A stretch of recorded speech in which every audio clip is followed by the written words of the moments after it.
हर हर महादेव दोस्तों, स्वागत है आप सभी का एक बार फिर से। मेरे देवाधिदेव महादेव आप व आपके परिवार पर अपनी कृपा दृष्टि सदा सर्वदा बनाए रखें। दोस्तों, यदि आप सुख सौभाग्य धन संपदा ऐश्वर्य जीवन के हर क्षेत्र में सफलता पाना चाहते हैं, व्यापार में तरक्की चाहते हैं, नौकरी में प्रमोशन चाहते हैं, अपने बच्चों का भविष्य उज्जवल बनाना चाहते हैं, तो आप बिल्कुल सही चैनल पर आए हैं। यदि आप पहली बार हमारे इस चैनल पर आए हैं तो चैनल को सब्सक्राइब करके बेल आइकन जरूर दबाइएगा। दोस्तों, सावन का महीना भगवान भोलेनाथ को समर्पित होता है। उनकी पूजा अर्चना के लिए होता है, उनकी भक्ति के लिए होता है, उनकी कृपा दृष्टि पाने के लिए होता है, उनका आशीर्वाद पाने के लिए होता है। उनका महीना भक्ति व मर्यादा का महीना होता है। सावन के पूरे महीने में भगवान भोलेनाथ अपने भक्तों पर अपनी कृपा बरसाते हैं। देवशयनी एकादशी के पश्चात सावन के महीने में समस्त भूमंडल का कार्यभार महादेव संभालते हैं, क्योंकि भगवान विष्णु अपने शयन में चले जाते हैं। उनका नियंत्रण माना जाता है इस पूरे भूमंडल पर भगवान भोलेनाथ का। इसलिए इस माह में हम जो भी पूजा पाठ व्रत अनुष्ठान महादेव के निमित्त करते हैं, तो उनसे महादेव जी शीघ्र उनकी कृपा हमको प्राप्त होती है।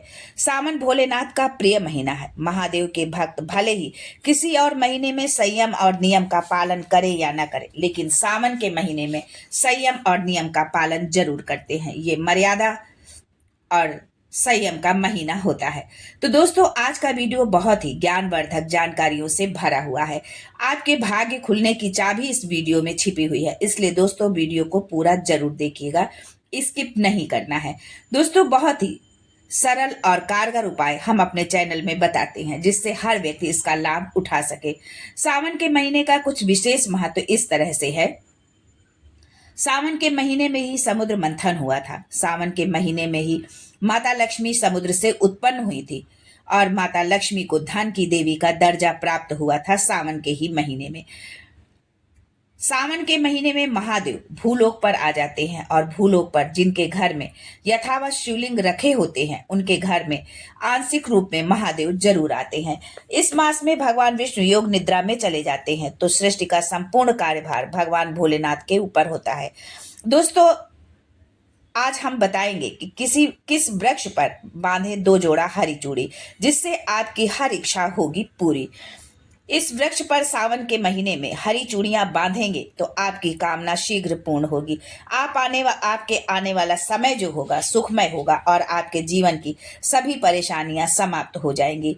आगे बढ़ने से पहले आपसे रिक्वेस्ट करती हूं कि वीडियो को लाइक करिएगा, दोस्तों को शेयर कर दीजिएगा, और अगर आपने अभी तक चैनल को सब्सक्राइब नहीं किया है तो चैनल को सब्सक्राइब करके बेल आइकन जरूर दबाइएगा। दोस्तों, भगवान भोलेनाथ को ये 3 वृक्ष अत्यंत प्रिय हैं। उनकी पूजा करने से, उनकी आराधना करने से भगवान भोलेनाथ अतिशीघ्र प्रसन्न हो जाते हैं।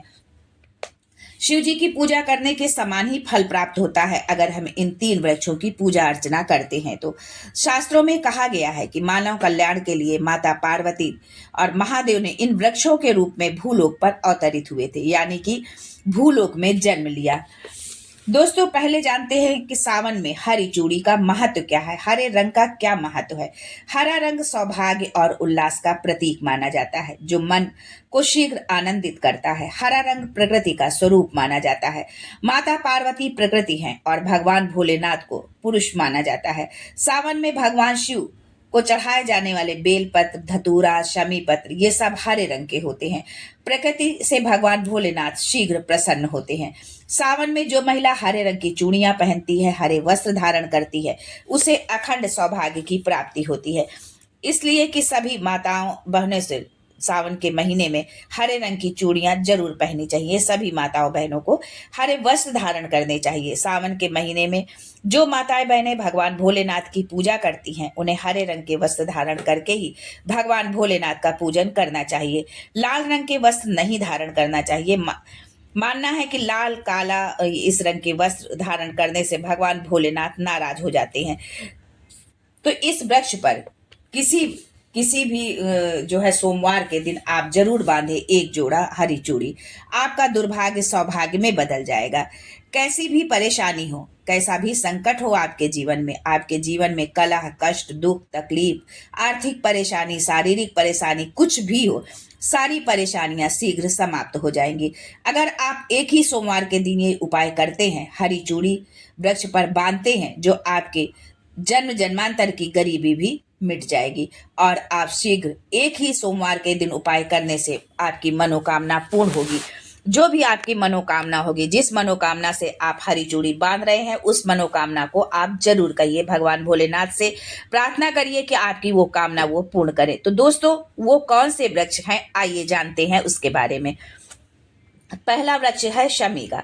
शमी का वृक्ष कोई साधारण वृक्ष नहीं है। शमी का वृक्ष महादेव और माता पार्वती का मिश्रण स्वरूप माना जाता है, इसलिए शमी के वृक्ष को उमा महेश्वर वृक्ष भी कहा जाता है। कई स्थानों पर शमी के वृक्ष को उमा महेश्वर वृक्ष कहा जाता है। पूरे सावन माता पार्वती और भोलेनाथ का वास शमी वृक्ष पर रहता है। सावन में गोधूली बेला पर प्रदोष काल के समय यानी शाम के समय इसे स्पर्श करने मात्र से जीवन के सभी संकट दूर हो जाते हैं। केवल सावन के महीने में छूने से ही आपके जीवन के सब संकट दूर होंगे। अगर शमी वृक्ष के जड़ पर आप कच्चा दूध डालते हैं, कच्चा दूध अर्पित करते हैं, तो भगवान भोलेनाथ प्रसन्न होते हैं। साथ में माता पार्वती का भी आशीर्वाद मिलता है। दोस्तों, धार्मिक महत्व क्या है ये जानते हैं। भगवान श्री राम ने लंका पर आक्रमण करने से पहले शमी वृक्ष की ही पूजा की थी। पांडवों ने अपने दिव्य हथियार भी शमी वृक्ष पर ही छुपा कर रखे थे। शमी का वृक्ष जिस घर में लगा होता है, उस घर से जो है चाहे कितना भी बड़ा कर्ज क्यों ना हो, वो कर्ज उसका जो है मिट जाता है, समाप्त हो जाता है। उस घर में सभी प्रकार के भौतिक सुखों का वास होता है। तो दोस्तों, सावन के किसी भी सोमवार के दिन उमा महेश्वर का ध्यान करते हुए 2 जोड़ा हरी चूड़ी और हरे रंग की जो भी सुहाग सामग्री आपके सामर्थ्य में हो, आपको उपलब्ध हो जाए, उसे जरूर भेंट करें। कोई भी आपकी मनोकामना वो एक सोमवार में पूर्ण हो जाएगी। पूरे सावन भर शमी के पत्र अगर आप भगवान भोलेनाथ को चढ़ाते हैं, तो इससे अष्टलक्ष्मी आपके घर में वास करती है। आपके घर में कितनी भी दरिद्रता हो, आपके घर में कैसी भी परेशानी हो, परेशानी समाप्त हो जाती है। पूर्ण रूप से आप भौतिक सुख पाने के योग्य हो जाते हैं। दोस्तों, दूसरा वृक्ष है धतूरे का। धतूरे का वृक्ष भगवान भोलेनाथ के उग्र स्वरूप काल भैरव से उत्पन्न हुआ है। मान्यता है कि शिवलिंग पर धतूरे का पत्ता, पुष्प, फल चढ़ाने से राहु, केतु, शनि का प्रभाव समाप्त हो जाता है। धतूरे के वृक्ष पर सावन के किसी भी सोमवार के दिन अगर 2 जोड़ा हरी चूड़ी बांधे, तो शत्रु से छुटकारा मिल जाता है। शत्रु का जो है नष्ट हो जाता है। शत्रु जो है आपसे जो है भयभीत होता है, आपका जो है उसका संपूर्ण रूप से उसका जो है विनाश हो जाता है। अगर सावन के किसी भी सोमवार के दिन धतूरे के वृक्ष पर बाबा काल भैरव का ध्यान करते हुए हरी चूड़ी बांधी जाए, तो भूत प्रेत बाधा नष्ट हो जाती है। धतूरे की छोटी सी जड़ घर के किसी कोने में छुपाकर या खनन कर जमीन में गाड़ दी जाए, तो भूत प्रेत आदि की बाधा समाप्त हो जाती है। दोस्तों, तीसरा वृक्ष है बेल का वृक्ष। शिव पुराण में लिखते हैं कि बेल का वृक्ष माता पार्वती के पसीने से उत्पन्न हुआ है। जब माता पार्वती का पसीना मंदराचल पर्वत पर गिरा, तो उसने बेल के वृक्ष का स्वरूप ले लिया। माना जाता है कि बेल के वृक्ष के दर्शन मात्र से सभी पाप नष्ट हो जाते हैं। स्पर्श करने से जीवन के सभी कष्ट समाप्त हो जाते हैं। यदि आप भगवान भोलेनाथ को अतिशीघ्र प्रसन्न करना चाहते हैं, उनकी कृपा पाना चाहते हैं, अगर आप महादेव को बहुत सारी सामग्री आप चढ़ा रहे हैं लेकिन बेल का पत्ता नहीं चढ़ा रहे हैं, तो वो प्रसन्न नहीं होते हैं। पूरे सावन बेल की जड़ पर ब्रह्मा का वास होता है। मध्य स्थान में भगवान विष्णु और संपूर्ण स्थान पर भगवान भोलेनाथ का वास माना जाता है।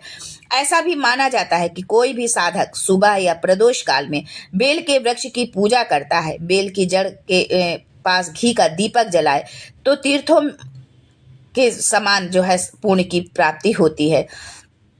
जिस तरह से हम किसी तीर्थ स्थान पर हम स्नान करते हैं, उस पुण्य की जो हमें प्राप्ति होती है, वो हमें बेल के वृक्ष पर दीपक जलाने से उस पुण्य फल की हमको प्राप्ति होती है।